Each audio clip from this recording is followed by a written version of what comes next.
Je suis avec Jossa Martin, Gabonais. C'est ça, exactement. Encore. Ouais.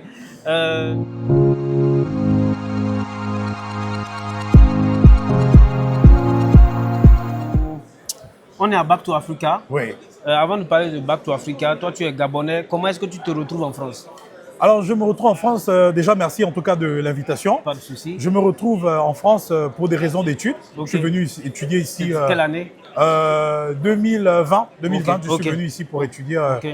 la communication publique et outils numériques. Mhm. Et voilà. En gros, à la base, je suis un entrepreneur social. Mhm. J'ai fondé une ONG qui promeut l'entrepreneuriat des femmes au niveau du Gabon, mais aussi en général en Afrique. Ok. Ouais. Ok.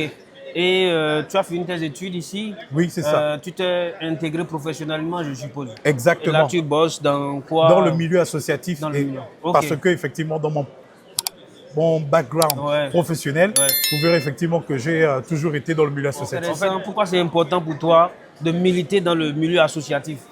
Alors, c'est intéressant, pourquoi? Parce que ça permet d'acquérir des expériences qu'on ne peut pas avoir ailleurs lorsqu'on n'a pas des moyens. Donc, il faut partir du principe que aujourd'hui, c'est pas tout le monde qui a la possibilité d'être formé, d'aller à l'école, même si on dit que c'est le basique, c'est la moindre des choses, mais parfois on n'a pas la possibilité d'obtenir les formations qu'on souhaite avoir, et donc on se retrouve finalement à être en situation de jalousie ou de jalousie, en gros, parce qu'on voit les autres sont en train d'évoluer et nous on ne peut pas le faire parce qu'on n'a pas de moyens. Alors qu'il y a la possibilité d'acquérir des expériences en militant au sein d'une association, en faisant notamment du bénévolat, ce qui nous permet justement d'acquérir des compétences qui peuvent être monétisées ou valorisées dans le cadre par exemple du salariat. Super, super. Et là, depuis 2020, est-ce que tu es déjà rentré?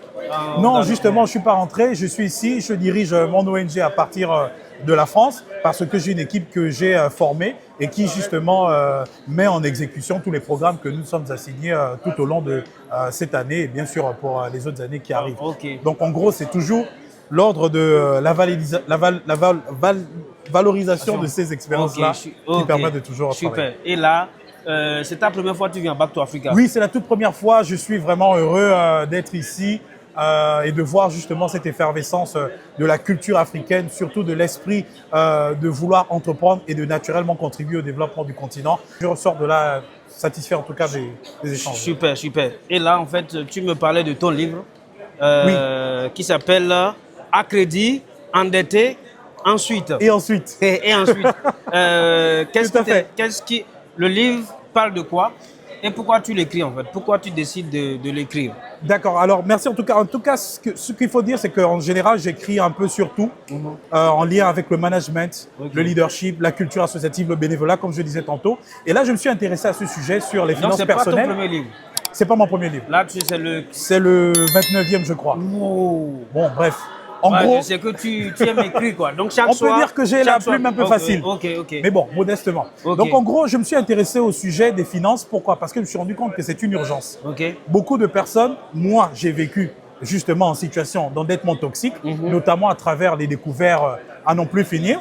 Et je sais justement qu'il y a beaucoup de personnes qui se trouvent dans cette situation-là, notamment des étudiants, des jeunes salariés, des personnes même qui justement gagnent un très bon salaire ou des personnes en situation de retraite qui ont du mal à joindre les deux bouts parce qu'elles ont accumulé des habitudes d'endettement toxique, notamment par la facilité aux achats compulsifs lorsqu'ils se retrouvent par exemple dans des malls, dans des centres commerciaux ou lorsque par exemple on se fait des after-work par l'invite des amis, alors qu'on n'a pas prévu cela, ou on arrive à Back to Africa, on n'a pas d'argent, mais on va prendre en découvert. Ouais. Déjà, on a l'interdit bancaire, justement. Donc, en gros, ce sont ces habitudes-là qui m'ont dit, en fait, il y a quelque chose qu'il faut faire, déjà dans ma propre vie. Et je me suis dit, bah, tiens, qu'est-ce qu'il faut faire? Il faut d'abord prendre conscience de ce qui m'a amené à me retrouver dans ce genre de situation.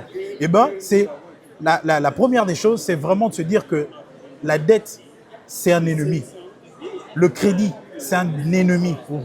Être à découvert, donc le crédit de proximité, c'est-à-dire qui est très facile par une simple manipulation, c'est un ennemi lorsqu'il est mal utilisé, lorsqu'on l'utilise en tout cas pour des choses qui ne contribuent pas à notre développement. Donc si on utilise le découvert pour le fonctionnement, c'est-à-dire pour ses sorties, pour acheter des habits, pour assurer ses charges et tout ça là, on est vraiment en train de s'appauvrir.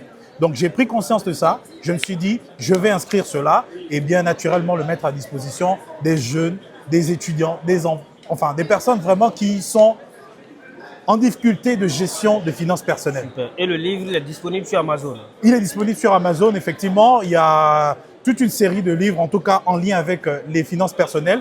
Et celui-là, justement, c'est le premier d'une série. Et donc, en gros, comme son titre l'indique, à crédit, endetté et ensuite un petit crédit, un petit découvert. On va être tenté d'en faire en prendre encore une deuxième fois. Et finalement, la troisième fois, ça enclenche une spirale infernale. Super. Et comment sortir de là? Eh bien, ce livre peut vous aider véritablement à en finir avec les découverts. Ok.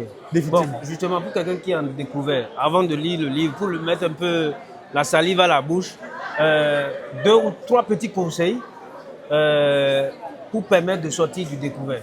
Pour permettre de sortir du découvert, la première des choses qu'il faut faire, c'est déjà réduire son train de vie.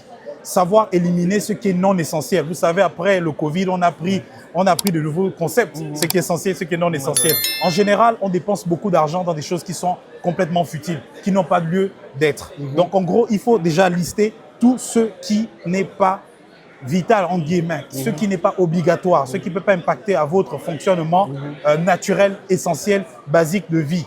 Donc, vous listez tout cela et naturellement, lorsque le mois qui vient par la suite, vous vous abstenez de vous engager dans de tels achats ou l'habitude de consommation. Donc, listez cela. La première des choses, c'est vraiment de lister pour avoir une lisibilité tout en nommant exactement les habitudes, les comportements qui ont contribué à vous mettre dans une situation d'endettement toxique.